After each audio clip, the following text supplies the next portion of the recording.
then comes is if you're rolling out, you need to prepare for the system in terms of making sure that you have providers on board, the healthcare facilities on board, you have the system on board. You must have done a pilot. Up until now, there is no contract between the social health authority and the healthcare providers. The healthcare providers here being the facilities themselves that will offer services. So it's more of politics being played around that you go to the hospital, you will get treatment and all that. But in reality, there's nothing in place to transition this from NHIF to SHIF or SHA. There's nothing literally. So, and then the other thing is, what is not being said, and this is information that is not out there in the public, that the rates that have been prescribed here, the private sector is not on board. The private sector is not on board because they are not in the business. Banyarwandakazi They're in business. They're not in the bari mu mpande zose z'isi in public facilities. Public facilities are not making profit. Private facilities are people who set up their facilities, improve their services more than what is in the public, and they've invested. So their profit margins that they normally look at. So the contracts that are going to be signed, and that is not being said and not being told to Kenyans, is that you will have to co-pay. By co-pay, what does that mean? It means even after you've been deducted the 2.75% if you're salaried, for those who are salaried, regardless of the amount, if you're earning 100,000, 50,000, it's a significant amount, because every month at the end of the year we're looking at 60, 70, up to 100,000, 300,000. You will still have, when you go to a facility, and this is the other lie, that when you go to a facility that is public, you have the choice, public or private. So if you go to a public, there's no extra costs. That's what is being said. But in the private sector, you'll basically have to pay up. So after the deductions, you still have to pay for service. And the paying for service is only two options. Either you procure private insurance cover for you and your family. And in reality, this is also not very cheap. I mean, how many Kenyans can today afford private insurance? It's very minimal Kenyans. And the other thing is, if you can't afford the private health insurance, you must look for money to pay for the service. So there's an argument from the government side that it's happening anyway. But you see, the amounts that people have been deducted from their salaries have allowed them to be able to pay for people somehow. They're keen. I mean, they're relatives, and that's where people talk about black tax and all that. So essentially, it's a lie that you can choose any facility. The other angle that I think, if you watched what was happening in Parliament last week when the Ministry of Health went to present their case, and when they were even asked about the 104 billion Kenya shillings for the privately sourced tender to build that technology system, one thing that came out is that an upgrade of the NHIF system would have cost maybe 700 million. Of course, 700 million looks quite a lot. It's actually a lot. And then the other thing is that even with that, the amount of monies that have been allocated to offer and pay for service, which is what they're saying, there are three funds, you will get paid for chronic diseases like what Wanjiru was talking about in terms of diabetes, dialysis and all that.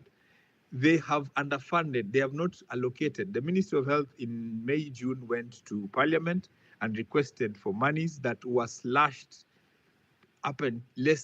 slashed by 95% almost, to very minimal amounts that will not cover everyone in this country in terms of that. So they are banking on the social health insurance fund, in which we'll be contributing to offer service to people. Now, when it comes to the informal sector, which is the biggest proportion of Kenyans, the system that they're talking about, this means testing. It's not even working.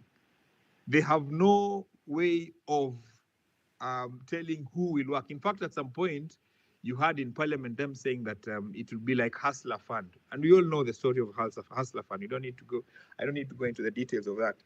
So essentially what you're seeing is that because salaried people are out there, it's easier to tax their monies from the employer. We just go ahead with that. The figures that are being proposed are not realistic. I mean, you've taxed people for housing levy to pay for houses that we will not even benefit from. Then secondly, now you're bringing in this health tax that is only being paid by a proportion of people. So I watched this video of this old man who was crying. I think most of you have seen it. Who was talking about how he has no money, he has kidney failure, he's feeling sick, and it's completely heartbreaking. These people have no empathy.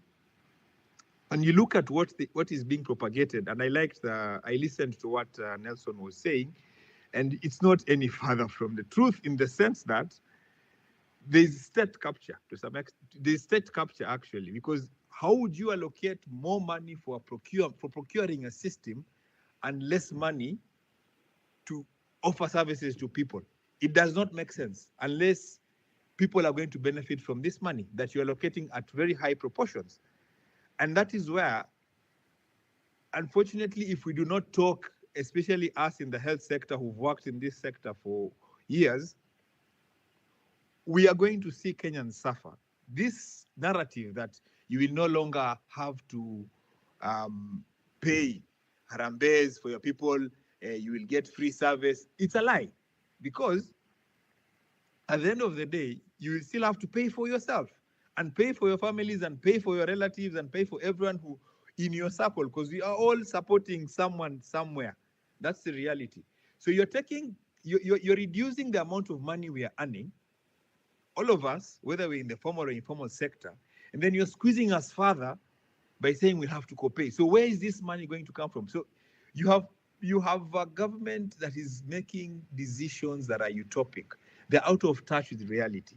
There's one point that I also want you to, and I'll finish on this one, is this, that if you look at all this, it's very silent on how the political class will seek healthcare. If indeed there was sincerity, and that we are all equal, or we are taking from, they're saying Robin Hood tax policies, look at the covers that the political class has. It's 10 million plus, 5 million plus and they have everything. But who is paying for these covers? It is us. It is the money we are taxed that is going to pay for this. So it's a class divide here, where because you're a political class, you will get the best of healthcare at the expense of Kenyans who are contributing their taxes. Then you go ahead and tax them more, give them a very minimum basic package that does not, for instance, 900 shillings per person, per household. If you have children, you know how many times children fall sick in 3 months, in even a year.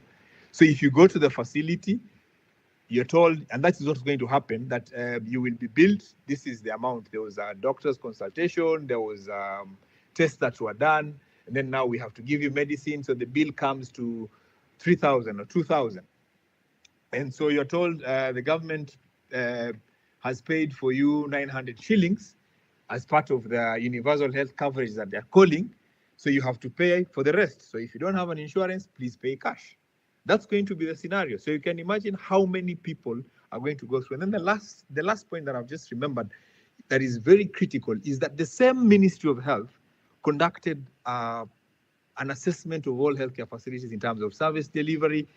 And in reality, our facilities are not ready to offer this service. 7% of 14,000 facilities being ready to offer outpatient services, for instance. That's a very, very, very low figure.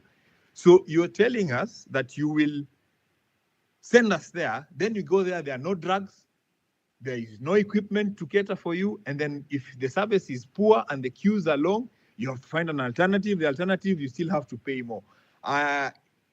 In all honesty, this system is a scam. And the worst thing that has ever happened is that they never listened to stakeholder recommendations. And I'm talking because I'm in this sector and I understand, and I've been following this. No stakeholder recommendations were listened to. They stuck to where they were, and up until now, the position is where they are. They're going to go ahead with it, whether we like it or we don't like it. So it's upon us to decide as the people how we're going to tackle this and how we're going to push back, because if we don't push back, they will keep pushing. So it's a pushback. And I've been in this, I mean, for it's almost 10 years now, We've been in the union before. We have been jailed at some point. During COVID, we saw how people were dying, doctors were dying, and then now came the COVID scandals. It's a systematic thing, and we have to find a way of pushing back on this. Thank you, Amerix.